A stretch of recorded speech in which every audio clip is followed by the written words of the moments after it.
Continuing our series of WDEL interviews with the candidates for mayor of the city of Wilmington, transit consultant Scott Spencer. Mr. Spencer. Hello. Thank you, sir. Same question I'm asking everybody at the beginning. Your forum, sir. Why are you running for mayor? I'm running for mayor because I want to offer this city transformation innovation. I believe that Wilmington is a great city that has a greater potential, and my background from the private sector, I think, can develop a lot of innovative solutions. My stakes here in Wilmington are very high with my family and my friends, and I have an interest to see the improvements in the city, reducing crime, creating jobs, and for better neighborhoods. I want to be able to deliver those results as mayor. Give us some specifics.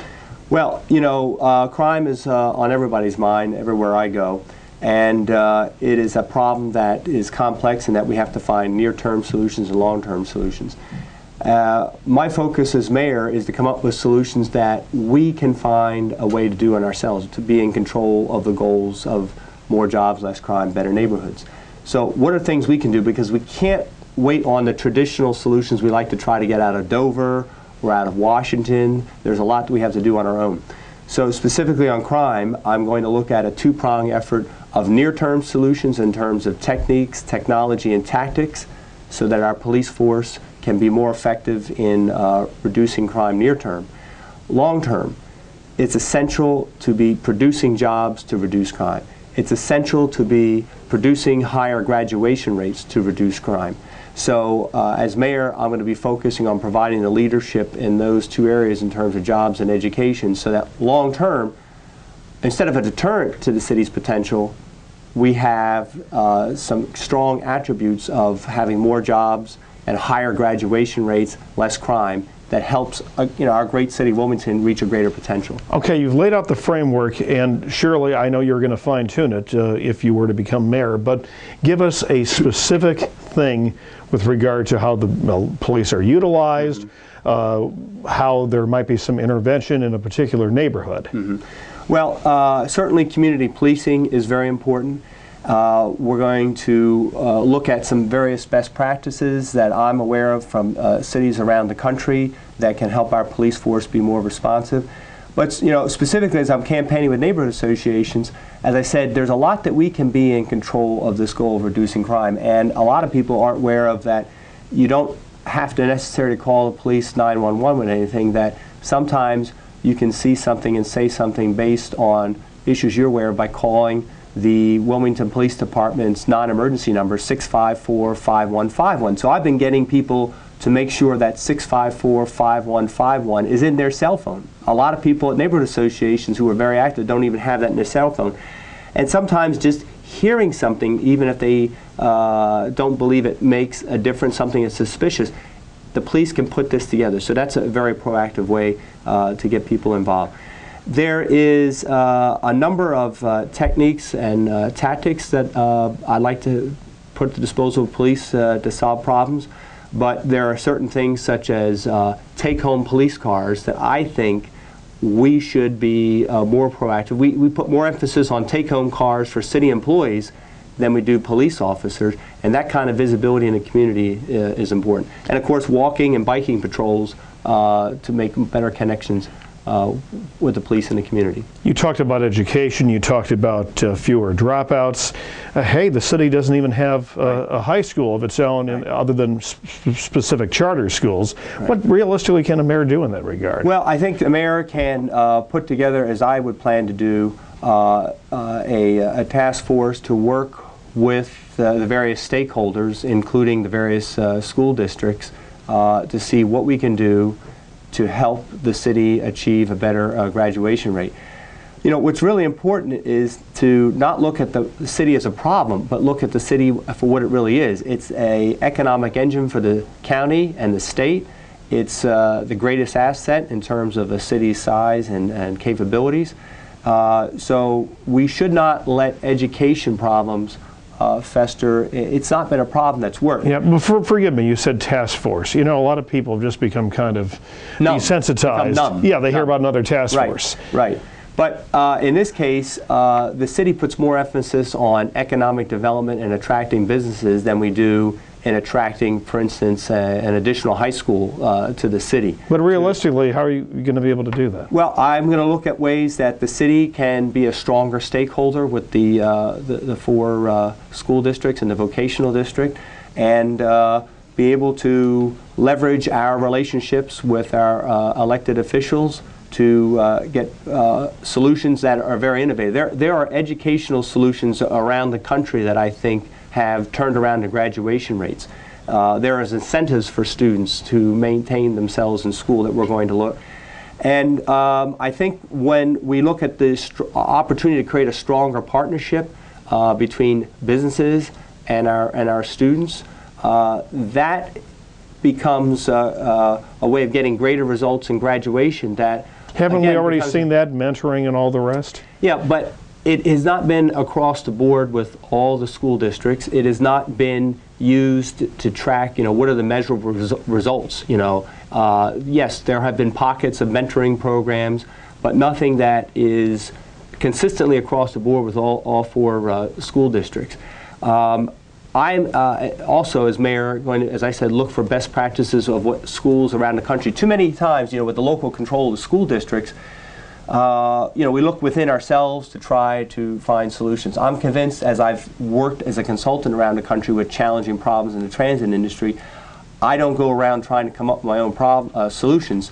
I look for best practices, and I'm convinced there are education districts that have turned around graduation. For instance, there's a school in Michigan, in inner city, that they have what is called Inside Out School that has had a dramatic percentage increase in graduation rates by simply working with the students on their homework in school, and then having them work on their review and study efforts outside of school. So they've reversed the traditional practice. And you think a city administration can actually move advocate? I think we can be an advocate. I think financially, we're going to need to look at some way of being a player financially in our future, because if the city has a financial stake in economic development, why aren't we having a financial stake in education development, which is absolutely critical? Small business drives the success of the city, Allan. I mean, 80% of the jobs are related to small business. But they'll tell you, whether starting a business or keeping a small business successful, they have great difficulty finding qualified candidates. If we can be successful in a multi-pronged effort to raise the graduation rate, we're going to create a higher value. I'd like to find a way that says Wilmington has one of the highest high school graduation rates in the country.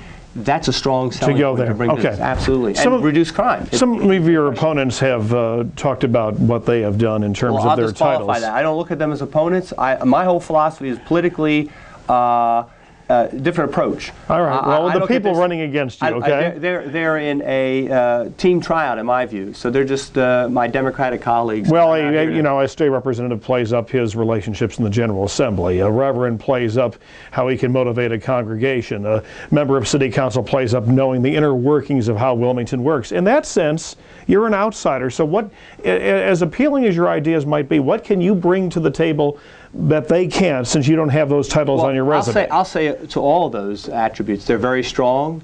But as mayor, you have to make some difficult decisions. And personally, for all the strengths and relationship a candidate has with the state legislature, I think the city's interest would be better suited if that candidate stayed there, potentially becoming a Speaker of House, which the city of Wilmington may never see an opportunity in our lifetime again. As far as someone who's a great community activist and works with the police well, I think that forte should be played up very strongly. Personally, I'd like to see those candidates continue doing what they do well. I bring something different because obviously I'm free and clear of politics as usual. But the dynamics of working with Dover and certainly working with Washington and our congressional delegation is important. But I don't think we should overemphasize that, Allan, because I look at Wilmington as a place that is having a significant amount of underperforming assets, whether it be transportation, facilities, the employees, the neighborhoods. And a lot of what we can do to reach a greater potential should not exclusively rely on how good our relationships are with Dover and Washington. But I will say this. I face that same challenge every day in making a living as a transit consultant. I'm asked to go to meet with clients in various places around the country and even overseas in places as with diverse cultural and political challenges as Egypt and Taiwan. And I have to build relationships with the stakeholders there.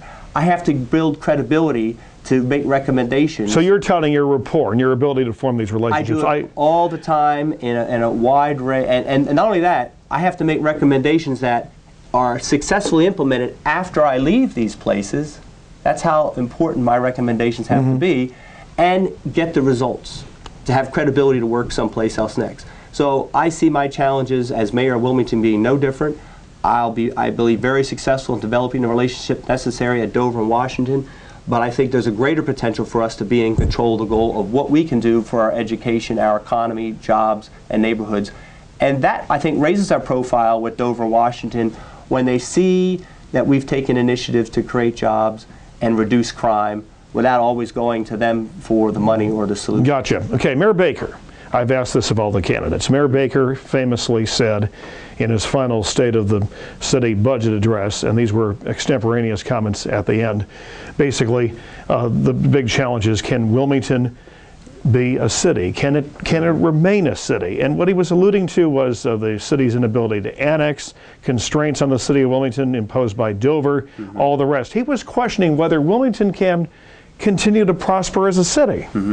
Well, there's no question that we cannot ignore the challenges that the city faces, and doing nothing is not an option.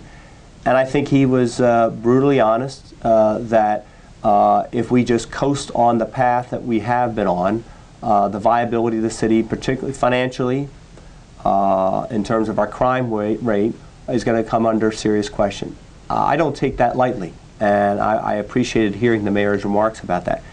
But I am in this race because I believe, as I said, that this is a great city with a greater potential that has underperforming assets that I can help turn around with the transformation innovation I'm going to do. Now, financially, with that budget, there's a lot that I think we'll be able to achieve. My plan is over 5 years, a two-pronged approach of at least reducing operating expenses 2% a year, and finding new revenues, which I'm aware of from other cities, increasing it 2% a year. How can you do that over 5 years. when alone, health care, pensions, all the rest, every year? Every year. Those are fixed and entrenched. There's no question about it. But for instance, on expenses, this is a practice I've done with transit agencies around the country that have their own structural financial problems, budget cuts. You know, the pros that know are the employees. They can tell you where they overspend or underutilize assets. Rather than, as mayor, try to dictate, do this across the board. They've been struggling without a wage increase and so forth for several years. What I'm going to do, and I can guarantee we'll find upwards of $1 million in savings, and say to the employees, go and find what you can do to reduce your expenses, and pending your union negotiations, we'll share a percentage of that to you as a bonus. Okay. Watch what savings will come out. I've seen this happen before. Inevitably, there are questions about what can be sustained, what maybe the city cannot do. If you could just give me quick answers, I'm going to suggest some things that some others have suggested may be expendable or have to be looked at. Clifford Brown Jazz Festival, fireworks, the mayor wants to try to do the fireworks again this year if he can get half corporate financing. Expendable or vital? Oh, it's vital because it's part of the fabric of what makes our city great, and something that our residents can look forward to, and raises the profile, attracts visitors. So we'll find ways to maintain those. City TV station. I think that's another underperforming asset. I think we keep it, and I think we find ways to use it to promote the city and its businesses in a much more robust way. Of course, you and most of your opponent candidates have questioned the city's ticket writing practices. But if you provide more latitude there, you're going to have a cut in revenue there too. Well, that's true. But again, I'm going to look at best practices from other cities. And one of the ones I'm very intrigued about that we will examine very closely is the opportunity for public-private partnerships, where you work with private interests who front money for the assets of managing your parking supply, and you have a long-term, more efficient relationship in managing those assets in a more innovative way. Okay, wind this up. What haven't I asked that you want to tout about yourself or your program? I think, as I said, it's very important to produce jobs to reduce crime, and I'm very proud to be rolling out one that is very vital to our youth, those between ages 16 and 21, and that is the Yes Jobs program, and that is a youth employment set-aside jobs program. If you look at the strength of our nation, Allan, it's been rooted in apprenticeship, through the industrial ages and the 20th century. We've lost that touch with youth in terms of pride and responsibility of jobs. Now we have a jobs program for youth in a city which is largely decided on a lottery, and that's not good enough. So the Youth Employment Set-Aside Jobs program will say that if you're going to bid on a project in the city, or for instance the hotel project on the riverfront, which I believe should be put out under a competitive bid process, and I believe in backing it, but it should be a competitive bid process so we make sure the union jobs, the local labor content is there. But what I'm going to say to anyone who wants to do business with the city, I'm not going to make it a specific requirement, but say, well, compared to your other bidders, how many youth can you employ part-time and full-time, whether it be one job or 10 jobs?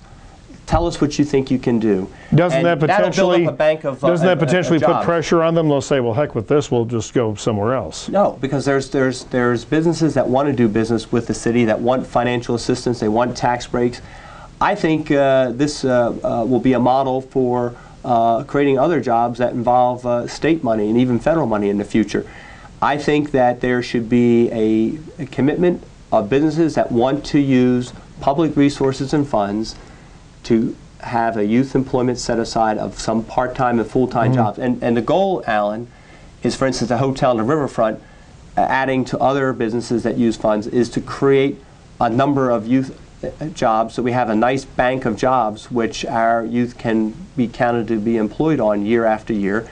And when you reach youth early with that kind of pride and responsibility of jobs, that's a significant deterrent to crime. So the Yes Jobs program, I think, is going to give a lot of hope to our youth. It's going to create a strong partnership between the city resources and our business community, and they'll get better employees because they're going to have students working early. Well, on that note, on the Yes Jobs program, transit consultant Scott Spencer, thank you, appreciate it. You're welcome. Part of our continuing series of interviews with candidates for mayor of the city of Wilmington. I'm Allan Loudell.